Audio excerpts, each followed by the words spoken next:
ഒറ്റപ്പാലത്ത് തമിഴ്നാട് സേലം സ്വദേശി വാടക വീട്ടിൽ ദുരൂഹ സാഹചര്യത്തിൽ മരിച്ച നിലയിൽ. ആത്തൂർ പൊത്തനായകൻ പാളയം പുതുക്കോത്തുംപടി സ്വദേശി 28-കാരി കൃഷ്ണവേണിയാണ് മരിച്ചത്. ശനിയാഴ്ച രാത്രി 12:15 കൃഷ്ണവേണിയെ മരിച്ച നിലയിൽ കണ്ടെത്തിയത്. ഒറ്റപ്പാലം അശ്വിനി ആശുപത്രിക്ക് സമീപമാണ് ദമ്പതികൾ വാടകയ്ക്ക് താമസിക്കുന്നത്. ഭർത്താവ് ആത്തൂർ സ്വദേശി മണികണ്ഠനെ ഒറ്റപ്പാലം പോലീസ് കസ്റ്റഡിയിലെടുത്തു.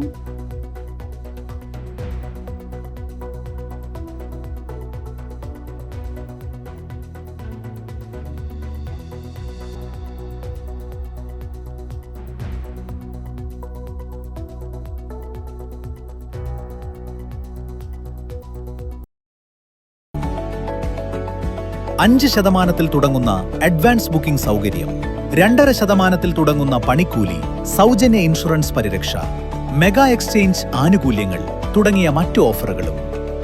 വേഗമാകട്ടെ, ഈ ഓഫറുകൾ മെയ് 31 വരെ മാത്രം. കവിത ഗോൾഡൻ ഡയമണ്ട്സ്.